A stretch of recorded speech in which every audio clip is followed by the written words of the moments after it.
وعلى رسوله النبي الكريم المكين الرؤوف الرحيم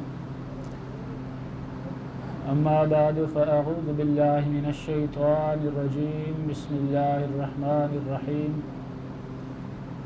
قال الله تبارك وتعالى في كلامه المجيد والفرقان الحميد لن تنالوا البر حتى تنفقوا مما تحبون صدق اللہ العظیم وبلغنا رسوله النبی الکریم الامین الرؤوف الرحیم قال اللہ تبارک وتعالی فی شان حبیبہ مخبرا وامرا ان اللہ وملائکتہ یصلون علی النبی یا ایھا الذین آمنوا صلوا علیہ وسلموا تسلیما۔ پیارے آقا علیہ السلام کی بارگاہ میں محبت اور شوق کے ساتھ درود پاک پڑھ لیں۔ اللہم صلی علی محمد وعلی آل محمد کما صلیت علی ابراہیم وعلی آل ابراہیم انک حمید مجید۔ اللہم بارک علی محمد وعلی آل محمد کما بارکت علی ابراہیم وعلی آل ابراہیم انک حمید مجید۔ صدق اللہ العظیم وبلغنا رسولہ النبی الکریم الامین الرؤوف الرحیم۔ واجب الاحترام بزرگوں، دوستوں، ساتھیوں، ذو الحجہ کا مبارک مہینہ چل رہا ہے اور آج 12 ذو الحجہ ہے۔ آج بھی عید کا تیسرا دن ہے اور یہ قربانی کا مہینہ ہے، قربانی کے دن ہیں۔ پورے عالم اسلام کے اندر مسلمانان عالم اللہ کی بارگاہ میں قربانی پیش کرتے ہیں اور اللہ کے حضور قربانی پیش کر کے اللہ کا قرب حاصل کرنے کی کوشش کرتے ہیں۔ تو اگر دیکھا جائے تو جتنی بھی عبادات ہیں، نماز ہے، روزہ ہے، حج، زکوٰۃ، جہاد فی سبیل اللہ اور باقی معاملات، ان کی روح دیکھی جائے تو ان عبادات کا حقیقی مقصد اللہ کا قرب حاصل کرنا ہوتا ہے۔ تقرب الی اللہ، اللہ کا قرب حاصل کرنا حقیقی مقصد ہوتا ہے۔ قربانی کا لفظ بھی قرب سے نکلا ہے اور قرب کا مطلب ہے نزدیک ہونا، اللہ کے قریب ہونا۔ تو قربانی سے گویا ایک بندہ مومن اللہ کا تقرب حاصل کرنے کی کوشش کرتا ہے، اللہ کے نزدیک ہونے کی کوشش کرتا ہے، اللہ کے حکم کی پاسداری کرتے ہوئے، اللہ کے حکم کی اطاعت کرتے ہوئے، اللہ کے امر اور اس کے حکم پر سر تسلیم خم کرتے ہوئے اللہ کے حضور اپنی پیاری سے پیاری چیز قربان کر کے اللہ کا قرب حاصل کرتا ہے۔ جیسا کہ اللہ رب العزت نے فرمایا قرآن کریم کے اندر، لن تنالوا البر حتی تنفقوا مما تحبون، کہ تم نیکی کو ہرگز نہیں پہنچ سکتے، حتی تنفقوا، یہاں تک کہ تم خرچ کرو، مما تحبون، جو تم پسند کرتے ہو۔ یعنی تم نیکی کو ہرگز نہیں پہنچ سکتے جب تک اللہ کی بارگاہ میں اپنی پیاری چیز پیش نہ کرو، قربان نہ کرو۔ تو گویا اللہ رب العزت نے یہ واضح اعلان فرما دیا کہ اگر میری بارگاہ میں آنا ہے، تقرب حاصل کرنا ہے، قرب حاصل کرنا ہے، تو پھر دنیا کو دکھانے کے لیے نہیں بلکہ اپنے دل کی کیفیت کو دیکھنا ہے، اور دل کے اندر جو اپنی پیاری چیز سمجھتے ہو وہ اگر اللہ کی بارگاہ میں پیش کرو گے، چاہے وہ مال ہے، چاہے وہ جانور ہے یا باقی صدقات ہیں، اگر پیاری اور افضل چیز، عمدہ چیز اللہ کی بارگاہ میں پیش کرو گے تو پھر نیکی کو پالو گے۔ جیسا کہ اللہ رب العزت نے ایک اور مقام پہ فرمایا کہ لن ینال اللہ لحومها ولا دماؤها ولکن ینالہ التقوی منکم، کہ اللہ رب العزت تک نہ تو قربانیوں کے گوشت پہنچتے ہیں، نہ قربانیوں کے خون پہنچتے ہیں، بلکہ اللہ رب العزت کی بارگاہ میں تمہارے دلوں کا تقوی اور خلوص پہنچتا ہے۔ لن ینال اللہ لحومها ولا دماؤها ولکن ینالہ التقوی منکم، تمہارے گوشت اور خون یہاں رہ جاتے ہیں، اللہ کی بارگاہ میں اگر کوئی چیز پہنچتی ہے تو وہ تمہارے دلوں کا خلوص اور تقوی ہوتا ہے۔ تو گویا اس سے یہ ثابت ہوتا ہے قرآن و حدیث سے کہ انسان اپنی طاقت کے مطابق انسان جب اللہ کی بارگاہ میں کوئی چیز پیش کرتا ہے تو اس کے دل کا تقوی سب سے افضل چیز ہے کہ اس کے دل کے اندر تقوی کتنا ہے، اس کے دل کے اندر جذبہ کتنا ہے، اس کے دل کے اندر ایثار کا جذبہ کتنا ہے، قربانی کا جذبہ کتنا ہے، وہ اللہ کے نزدیک ہونے کا، اللہ کا قرب حاصل کرنے کا اس کے اندر ولولہ کتنا ہے، اس کے ایمان کی کیفیت کیسی ہے، اس کے ایمان کا جذبہ کیسا ہے۔ اگر انسان دنیا کو دکھانے کے لیے، اپنی ناک کو اونچا کرنے کے لیے، معاشرے کے اندر سٹیٹس اور مقام بنانے کے لیے وہ قربانی کرے گا اور اس کا ارادہ اور نیت یہ ہوگی کہ لوگ کہیں گے کہ بڑی خوبصورت قربانی کی ہے، بڑا اس نے خوبصورت بکرا اور موٹا جانور لیا ہے، اگر اس کی نیت یہ ہو کہ لوگ مجھے بڑا کہیں گے تو پھر وہ دنیا کے اندر تو وہ چیز پالے گا، لوگ اسے کہہ لیں گے اور دنیا کے اندر نام کما لے گا۔ لیکن اگر وہ اللہ کی بارگاہ سے کچھ حاصل کرنا چاہتا ہے تو اللہ رب العزت نے تو پہلے بتا دیا کہ لن ینال اللہ لحومها ولا دماؤها ولکن ینالہ التقوی منکم۔ اللہ رب العزت کا یہ فتویٰ ہے، یہ کسی مفتی اور عالم کا نہیں ہے، بلکہ رب ذوالجلال نے فرمایا کہ اللہ رب العزت کی بارگاہ میں تمہارے گوشت، خون، جانور یہ نہیں پہنچتے، بلکہ تمہارے دلوں کے خلوص اور تقوی اللہ رب العزت کی بارگاہ میں پہنچتے ہیں۔ تو حقیقی معنوں میں اگر ہم دیکھیں تو قربانی کا حقیقی مقصد یہی ہے کہ ہم اللہ کا قرب حاصل کر لیں۔ جیسے روزوں کا مہینہ آتا ہے، اللہ رب العزت نے مختلف معاملات رکھے ہیں، مختلف عبادات کے نظام رکھے ہیں، نماز 5 وقت انسان پڑھتا ہے اور پھر تہجد کا نظام بھی رکھا ہے۔ اگر کوئی اور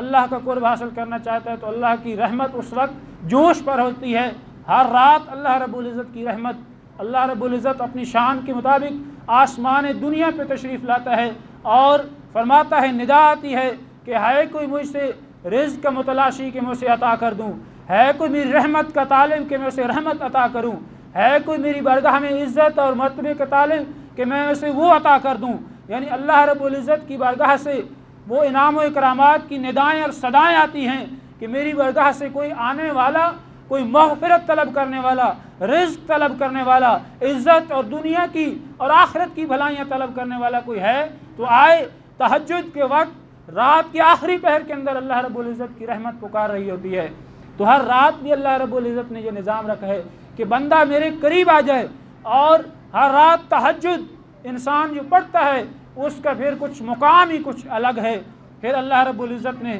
نمازوں کا نظام رکھا، 5 وقت انسان نماز ادا کرتا ہے، اور ان نمازوں کا بھی حقیقی مقصد کیا ہے کہ انسان اپنے دنیا کی مشاغل سے تھوڑا کٹ کر، دنیا کے مشاغل سے سرے جو انسان دنیا کے اندر مشتغل ہوتا ہے اور دنیا کے مشاغل کے اندر وہ اتنا مصروف ہوتا ہے کہ انسان دنیا کے اندر بالکل دنیا کا ہو کے رہ جاتا ہے۔ اللہ رب العزت نے نظام رکھا ہے کہ وہ ایک وقفے سے اللہ رب العزت نے فجر کی نماز رکھی، پھر کافی وقفہ دیا کہ پھر دنیا کے اندر وہ روزی تلاش کر لے، کاروبار کر لے، اور پھر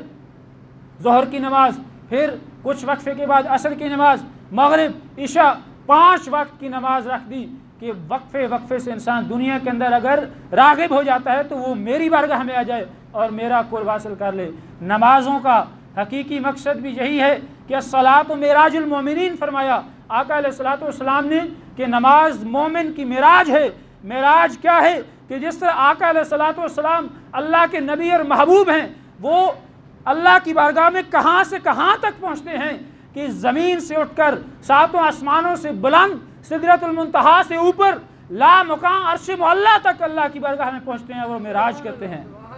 تو اتنی بڑی معراج یہ اللہ رب العزت نے اپنے محبوب کو عطا کی اور اسے معراج کے لفظ سے تعبیر کیا کہ یہ عروج بلندی مرتبے کے اندر علو اور اتنا بلند مرتبہ اگر عطا کیا ہے تو اس فعل کا نام رکھا معراج۔ اور پھر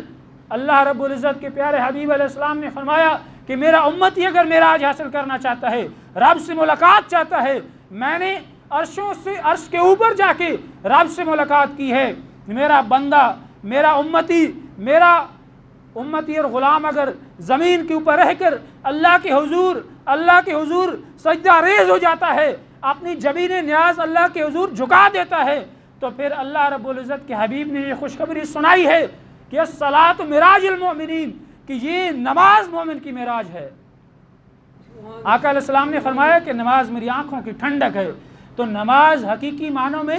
یہ بھی اللہ کا قرب، اللہ کی ملاقات حاصل کرنے کا ذریعہ ہے۔ ہم اللہ سے براہ راست خطاب کرتے ہیں،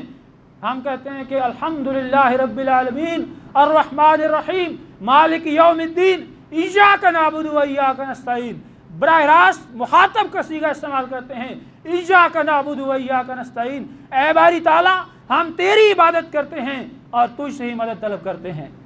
اہدنا الصراط المستقیم، ہمیں صراط مستقیم پہ چلا۔ ہم اللہ سے دعا براہ راست کر رہے ہیں کہ اے باری تعالیٰ ہمیں صراط مستقیم عطا فرما، صراط الذین انعمت علیہم، ان لوگوں کا راستہ عطا کر جن کے اوپر تو نے انعام و اکرام کیا ہے، صراط الذین انعمت علیہم غیر المغضوب علیہم ولا الضالین، ان لوگوں کا راستہ نہ دکھانا جو تیرے غضب کا شکار ہوئے، جو گمراہ ہو گئے، جو بھٹک گئے۔ یہود و نصارہ کی طرف اشارہ ہے کہ ان لوگوں کا راستہ نہ دکھانا بلکہ صراط مستقیم مانگتے ہیں، اللہ رب العزت سے براہ راست خطاب کرتے ہیں، اللہ کے حضور جھکتے ہیں۔ یہ نماز اللہ سے ملاقات کا ذریعہ ہے اور حقیقت میں اس کا فلسفہ اللہ کا تقرب اور اس کا قرب حاصل کرنا ہے۔ روزے کو دیکھیں، روزے کا حقیقی مقصد قرآن نے بیان فرمایا، اللہ رب العزت خود فرماتا ہے کہ یا ایھا الذین کتب علیکم الصیام، یا ایھا الذین آمنوا کتب علیکم الصیام کما کتب علی الذین من قبلکم لعلکم تتقون، فرمایا کہ اے ایمان والو تمہارے اوپر روزے فرض کر دیے گئے، کما کتب علی الذین من قبلکم، جیسے تم سے پہلی امتوں کے اوپر فرض کیے گئے تھے، کس لیے؟ لعلکم تتقون، تاکہ تم میرا قرب حاصل کر لو، تقوی اختیار کر لو، پرہیزگار بن جاؤ، تمہارے دلوں کے اندر خشیت آ جائے، للہیت آ جائے، اللہ کا خوف آ جائے، اللہ کا قرب آ جائے۔ تو روزے کا حقیقی مقصد بھی بھوک پیاس برداشت کرنا نہیں ہے، بلکہ حقیقی مقصد اللہ کا قرب حاصل کرنا ہے۔ نماز کا مقصد بھی اللہ کا قرب حاصل کرنا، روزے کا مقصد بھی اللہ کا قرب حاصل کرنا، اور حج کا مقصد بھی یہی ہے کہ اللہ کی رضا حاصل ہو جائے۔ دنیا کو دکھانا مقصد نہیں ہے کہ دنیا والے کہیں گے بڑا مالدار ہے کہ حج کر کے آیا ہے، لوگ حاجی کہیں گے، یا نماز پڑھے گا تو لوگ نمازی کہیں گے، یا روزہ رکھے گا تو لوگ روزہ دار کہیں گے۔ اگر یہ نیت ہو گئی تو انما الاعمال بالنیات، فرمایا کہ انسان کے اعمال کا دار و مدار نیت کے اوپر ہے۔ اگر اس کی نیت دنیا کو دکھانا ہے تو پھر دنیا کے اندر وہ اسے صلہ مل جائے گا، لوگ اسے نمازی پہ کہہ دیں گے، روزہ دار بھی کہہ دیں گے، لوگ اسے مالدار بھی کہہ دیں گے، حاجی بھی کہہ دیں گے۔ لیکن اگر اس کی نیت میں اللہ کا خوف نہیں ہے، اللہ کا قرب حاصل کرنا نہیں ہے، نیت کے اندر اللہ کی جو قربت حاصل کرنا نہیں ہے، تو پھر اللہ کی قربت اسے نہیں ملے گی، بلکہ دنیا کے اندر جو مقصد ہے وہی ملے گا۔ حدیث پاک میں یہ آقا علیہ السلام نے فرمایا انما الاعمال بالنیات، کہ اعمال کا دار و مدار نیتوں کے اوپر ہے۔ تو عرض یہ کر رہا ہوں کہ جتنے بھی عبادات کا نظام ہے ان کے اندر حقیقی مقصد اللہ کا تقرب، اللہ کا قرب ہے، اور یہی فلسفہ قربانی کا بھی ہے۔ دنیا کے اندر ہم جس طرح اعمال کرتے ہیں ان کا ایسا نظام اللہ رب العزت نے رکھا ہے کہ لوگوں کو بھی فائدہ ہوتا ہے، اللہ کی مخلوق کو بھی فائدہ ہوتا ہے، لیکن حقیقی مقصد اللہ کا قرب بھی ہمیں حاصل ہو جاتا ہے۔ اسی قربانی کے اندر دیکھ لیں، فلسفہ دیکھیں کہ انسان حقیقت میں تو وہ اللہ کے ایک بندے کی یاد میں منائی جا رہی ہے کہ اللہ کے وہ ایک بڑے مخلص بندہ نے، اللہ کے نبی نے، اللہ کے اولوالعزم پیغمبر نے اللہ کی بارگاہ میں اپنے بیٹے کی قربانی کی تھی، اور اس قربانی کو اللہ رب العزت نے اتنا پسند فرمایا کہ ہمیشہ کے لیے تا قیامت اس کو زندہ رکھ دیا۔ جس طرح ان کی ادائیں اور بھی زندہ ہیں، حج، قربانی، یہ ساری ادائیں اس خانوادہ نبوت کی ہیں۔ خانوادہ وہ حضرت ابراہیم علیہ السلام کے گھر کی یادگاریں ہیں، وہاں پہ حج پہ جائیں، سعی جو کی جاتی ہے، صفا اور مروہ کے درمیان تیز چکر لگائے جاتے ہیں۔ آپ دیکھیں نہ تو وہاں پہ کوئی پانی کی تلاش جاری ہے، نہ کوئی اسماعیل علیہ السلام وہاں پہ تڑپ رہے ہیں، بلکہ آپ سنتے رہتے ہیں کہ واقعہ حضرت حاجرہ علیہ السلام نے کیا کیا تھا۔ حضرت اسماعیل کو پانی پلانے کے لیے جو وہاں پہ بیاب و گیا وادی میں حضرت ابراہیم علیہ السلام انہیں چھوڑ کر گئے تھے، اللہ کے حکم کے اوپر، اللہ کی رضا کی خاطر اپنے اکلوتے بیٹے اور بیوی کو بے آب و گیا وادی، جسے غیر عزیز زرع فرمایا قرآن نے کہ بے آب و گیا وادی تھی، جہاں نہ پتے تھے، نہ پانی تھا، نہ شجر تھی، زندگی کے آثار نہیں تھے، وہ بے آب و گیا وادی ویرانی کے اندر اللہ کے حکم کے اوپر اپنی بیوی بچوں کو چھوڑ کے حضرت ابراہیم علیہ السلام چلے جاتے ہیں۔ اور حضرت حاجرہ نے کیا کیا، وہ جو دیکھا کہ میرا بیٹا پانی کے لیے ترس رہا ہے، تڑپ رہا ہے، تو آپ نے وہاں پہ پانی کی تلاش میں کبھی وہ جو وادی کے درمیان میں تھی، ادھر بھی پہاڑ تھے، اس سائڈ بھی پہاڑ تھے، صفا اور مروہ وہ پہاڑ، ان الصفا والمروہ من شعائر اللہ، اللہ نے قرآن کے اندر ذکر فرما دیا، فرمایا کہ صفا اور مروہ اللہ کی شعائر ہیں، نشانیاں ہیں۔ ان پہاڑوں کے پہ جاتی اور درمیان میں حضرت اسماعیل علیہ السلام ہیں اور حضرت حاجرہ علیہ السلام جلدی جاتی ہیں کہ شاید کہیں پانی کا کوئی نشان مل جائے اور میں پانی لے کر اپنے بیٹے کو پلا سکوں۔ پھر خوف آتا ہے کہ جنگل ہے، بیاب و گیا وادی ہے، کوئی جانور آ کے میرے لال کو، میرے جگر کے ٹکڑے کو نقصان نہ پہنچا دے۔ پھر واپس آ جاتی ہیں، پھر مروہ کی طرف چلتی ہیں اور پھر جلدی جاتی ہیں، پھر واپس آ جاتی ہیں۔ اسی پیچ و تاب میں آپ نے 7 چکر لگائے اور 7ویں چکر پہ جب واپس پلٹتی ہیں تو اللہ کے نبی حضرت اسماعیل علیہ السلام جس جگہ پہ اپنی ایڑیاں رگڑ رہے تھے اس جگہ سے پانی کا چشمہ جاری ہو گیا تھا۔ تو اللہ کے حکم سے اللہ نے اپنے محبوب بندے، محبوب پیغمبر کے قدموں کے اندر وہ طاقت رکھ دی کہ جہاں پہ وہ معصوم ایڑیاں لگتی رہی اور تڑپتے رہے، جہاں پہ حضرت اسماعیل علیہ السلام، وہاں پہ پانی کا چشمہ جاری ہو گیا۔ حضرت حاجرہ علیہ السلام نے اللہ کا شکر ادا کیا اور اتنی تیزی کے ساتھ وہاں پہ پانی کا چشمہ ابل رہا تھا کہ وہ علماء فرماتے ہیں آپ اگر اسے زمزم ٹھہر جانے کا حکم نہ دیتی تو وہ چشمہ اتنا اگلتا رہتا، پانی اتنا ابلتا رہتا کہ پوری دنیا کے اوپر پانی پھیل جاتا۔ آپ نے اسے حکم دیا کہ زمزم، عبرانی زبان کے اندر زمزم کا مطلب ہے ٹھہر جا، کہ اے چشمہ، اے پانی ٹھہر جا۔ آپ نے اس پانی کو ذخیرہ کیا، پانی خود بھی پیا، اپنے لال حضرت اسماعیل علیہ السلام کو بھی پلایا، اور اللہ کو وہ ادائیں اتنی پسند آئیں کہ اللہ رب العزت نے وہ سنت بنا دی۔ آج تو وہاں پہ نہ کوئی اسماعیل تڑپ رہا ہے، نہ کوئی وہاں پہ حاجرہ علیہ السلام ہے، نہ وہ پہاڑیاں وہاں پہ رہی ہیں، بلکہ وہاں پہ تو آبادی ہو چکی ہے اور